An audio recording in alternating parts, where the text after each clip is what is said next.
Привет, Арми! Рад видеть вас на канале. Сегодня у нас будет очень честный, глубокий и местами забавный разговор. Когда мы смотрим на BTS, мы видим безупречных профессионалов. Они управляют многотысячными стадионами по всему миру, за секунды взлетают на вершины чартов Billboard, выступают на трибуне ООН и кажутся нам абсолютно бесстрашными супергероями, которым под силу абсолютно все. Но за кулисами, когда гаснут софиты и выключаются камеры больших шоу, участники BTS – это обычные люди. Такие же, как мы с вами. У них есть свои слабости, уязвимости и, конечно же, сильные страхи, о которых они не очень любят вспоминать в повседневной жизни. Сегодня мы подробно разберем тему, которая часто остается за кадром – самые сильные фобии участников BTS. Кто из парней бледнеет при виде безобидного насекомого? У кого начинает кружиться голова на высоте, даже если это просто декорация на сцене? Чей страх связан с профессиональной деятельностью и тяжелыми травмами прошлого? А кто из них до сих пор с опаской смотрит на обычную бытовую технику? Досмотрите это видео до самого конца. Ведь финальные факты о скрытых страхах участников вас точно удивят и заставят взглянуть на них совершенно по-новому. Устраивайтесь поудобнее, наливайте чай, проверяйте подписку на канал и лайк под этим роликом, а мы начинаем наше погружение в мир секретов BTS. Начнем мы, пожалуй, с человека, чьи эмоциональные реакции уже много лет являются главным источником мем-контента для всего мирового фандома. Наш любимый «Лучик солнца», главный танцор группы Чон Хосок, более известный как J-Hope, безоговорочно возглавляет список самых пугливых и чувствительных мемберов. Его первая, самая явная и разрушительная слабость – это акрофобия, то есть паническая боязнь высоты. Если вы внимательно следите за творчеством группы, то наверняка замечали, как меняется лицо Хосока, когда ему приходится сталкиваться с высотой. Вспомните хотя бы съемки культового клипа «Blood, Sweat и Tears». По задумке режиссера, J-Hope должен был сидеть на краю высокой декорации. На финальных кадрах он выглядит невероятно эстетично и расслабленно, но на бэкстейдже было отчетливо видно, как сильно у него дрожали руки и как тяжело ему давался каждый дубль. А уж если вспомнить поездки группы в парке развлечений на экстремальные американские горки в рамках шоу Run BTS, то там Хосок буквально замирает от ужаса, закрывает глаза и начинает громко молиться. Его страх высоты настолько силен, что даже относительно безопасные прыжки с тарзанки или полеты на канатах превращаются для него в суровый личный ад. Физиологически его тело реагирует на страх мгновенно. Он начинает бледнеть, покрываться холодным потом и терять дар речи. Но акрофобия далеко не единственный страх Хосока. Он также страдает жесткой формой энтомофобии, панической боязнью любых насекомых. Для него не важно, опасен ли жук или это просто маленькая безобидная бабочка, случайно залетевшая в съемочный павильон. Если J-Hope замечает рядом что-то ползающее или летающее, он готов бросить все, закричать и убежать на другой конец здания. Третьим серьезным триггером для него является герпетофобия – страх перед змеями. Все армии прекрасно помнят легендарный момент из ранней эпохи группы, когда парням устроила фотосессию с живым огромным питоном. Когда очередь дошла до Хосока и змею положили ему на плечи, на его лице застыл такой неподдельный, чистый и первобытный ужас, что эту фотографию до сих пор используют в качестве мемов. Самое удивительное во всем этом то, что, несмотря на такое количество сильных фобий, Хосок каждый раз находит в себе колоссальные внутренние силы, чтобы переступить через себя, выйти на сцену или перед камерой и выполнить свою работу на высшем уровне. Это показывает невероятную силу его воли. Следующим в нашем списке идет Чимин, и его страхи принимают весьма специфическую, даже поэтичную, но от этого не менее пугающую форму. Мало кто из новоиспеченных фанатов знает, но Пак Чимин страдает лепидоптерофобией – это паническая боязнь бабочек. Казалось бы, как можно бояться этих хрупких, красивых и символичных существ, которые так часто фигурируют в концептах самой группы. Однако сам Чимин в одном из интервью откровенно рассказал, что этот страх тянется из его глубокого детства и связан с психологической травмой. Когда он был совсем маленьким мальчиком и учился в начальной школе, кто-то из сверстников ради глупой шутки поймал живую бабочку и засунул ее Чимину прямо за шиворот, под рубашку. Перепуганный ребенок почувствовал, как внутри под одеждой бьется и трепещет чужеродное существо, и пережил сильнейший эмоциональный шок. С тех пор прошло много лет, Чимин вырос, стал мировой звездой, но его мозг навсегда запомнил то ощущение. И сегодня хаотичный, непредсказуемый полет бабочек или мотыльков вызывает у него мгновенный внутренний спазм и желание защититься. Помимо этого, Чимину, как и Хосоку, прекрасно знакома акрофобия. Он очень неуютно чувствует себя на большой высоте. Когда BTS снимаются на крышах небоскребов в Сеуле или Лос-Анджелесе, или когда во время масштабных стадионных туров его поднимают на специальных подвесных платформах над головами тысяч зрителей, Чимину требуется невероятная концентрация. Ему нужно не просто стоять там, но еще и петь чистым голосом, улыбаться фанатам и контролировать свои движения, пока внутри все сжимается от страха падения. Теперь давайте поговорим о самом старшем участнике группы – Ким Сокджин. Наш неподражаемый Worldwide Handsome на первый взгляд кажется человеком, который относится к жизни с легкой иронией и уверенностью. Но на самом деле Джин обладает невероятно чувствительной, тонкой и легко ранимой нервной системой. Его главный ночной кошмар – это фосмофобия, то есть панический страх перед призраками, паранормальными явлениями, мистикой и абсолютной темнотой. Джин искренне и глубоко верит в существование потусторонних сил, и все неизвестное вызывает у него сильную тревогу. Ярким подтверждением этого стал знаменитый зомби-эпизод в шоу Run BTS, который снимали в заброшенном парке развлечений в ночное время. Когда на Джина из темноты внезапно выскочил актер в реалистичном гриме зомби, Джин испугался настолько сильно, что издал пронзительный крик, упал, потерял в панике свой кроссовок и готов был бежать прочь из этого парка босиком, забыв про съемки и камеры. Вторым серьезным триггером для Ким Сокджина является энтомофобия.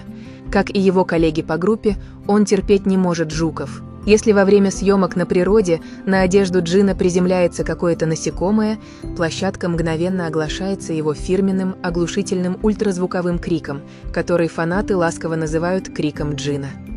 Интересно, что Джин научился мастерски маскировать свой страх. Сразу после того, как испуг проходит, он начинает громко шутить, активно жестикулировать и переводить все в комедию, чтобы не обременять окружающих своей слабостью и разрядить обстановку.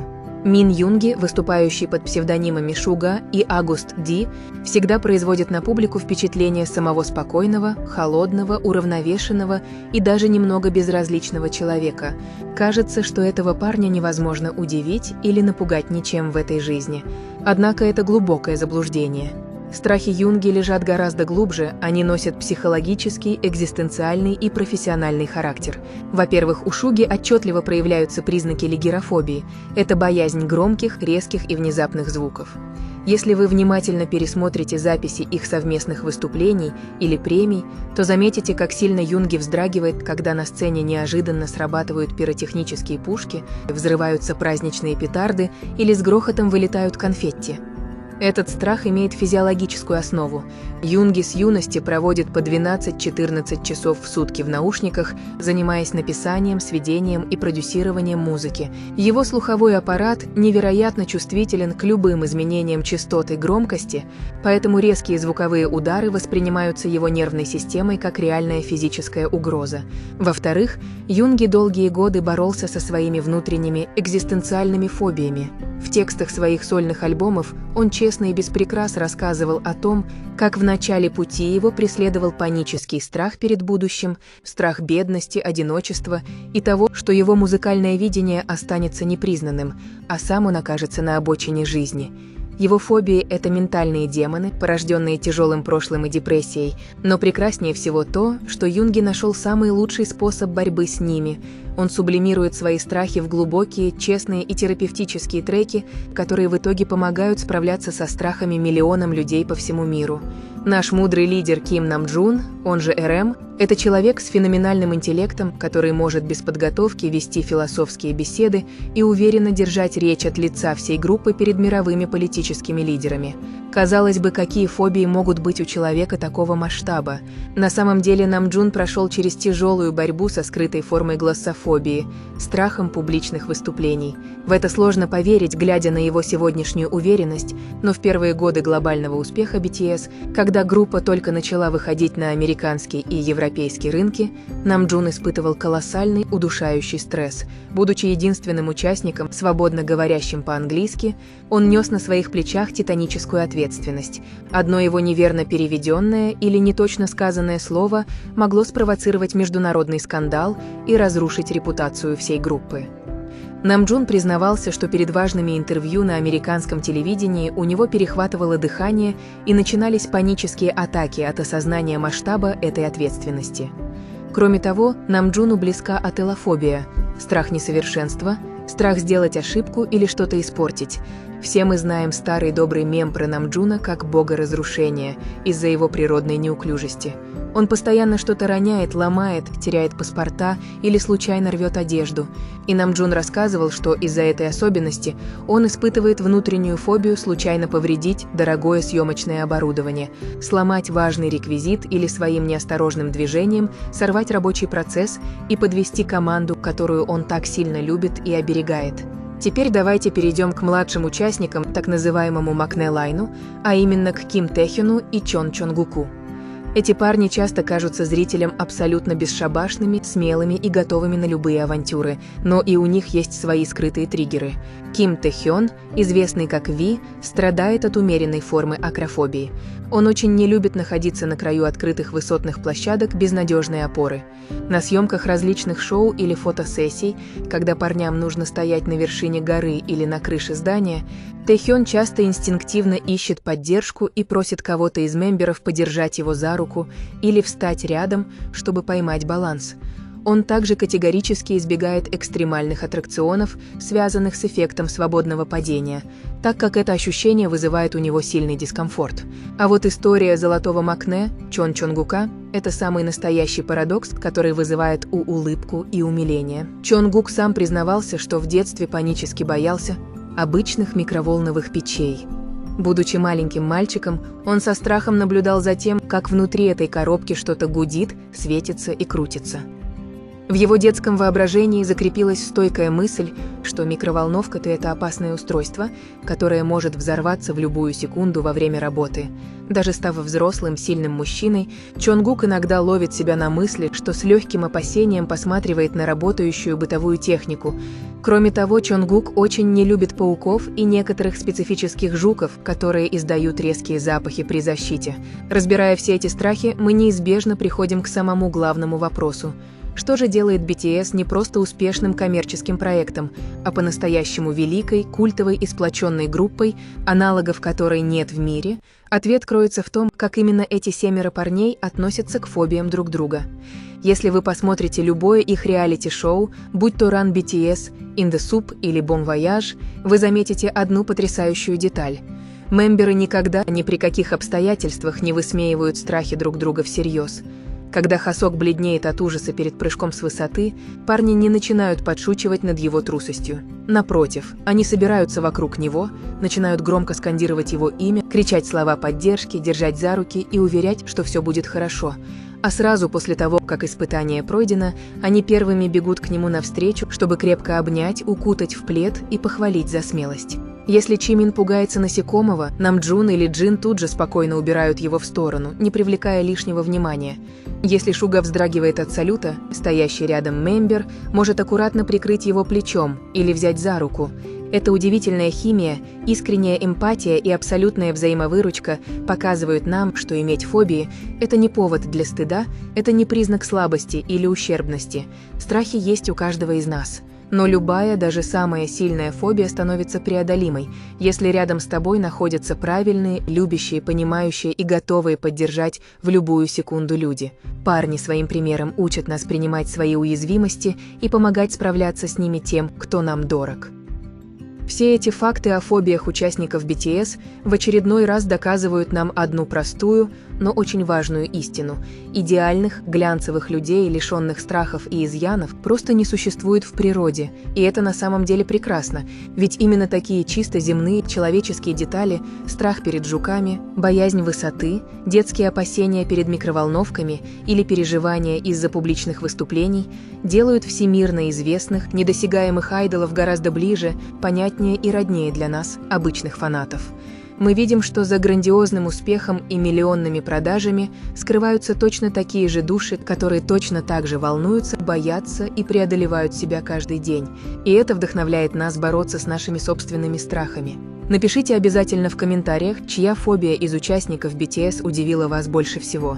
О каких страхах парней вы уже знали, а что стало для вас сегодня полной неожиданностью. Ну и, конечно, делитесь своими историями. Каких вещей, явлений или ситуаций панически боитесь вы сами и как вам удается справляться с этими страхами в повседневной жизни. Давайте устроим большую, теплую и поддерживающую беседу в комментариях под этим видео. Не забывайте отправлять этот ролик своим друзьям армии, подписывайтесь на канал, если вы здесь впервые, и обязательно нажимайте на колокольчик, чтобы не пропустить наши следующие глубокие разборы. Спасибо, что провели эти 25 минут со мной. Берегите себя, любите свои особенности и помните, что вы не одиноки в своих страхах. До встречи в следующем выпуске на канале. Всем пока-пока.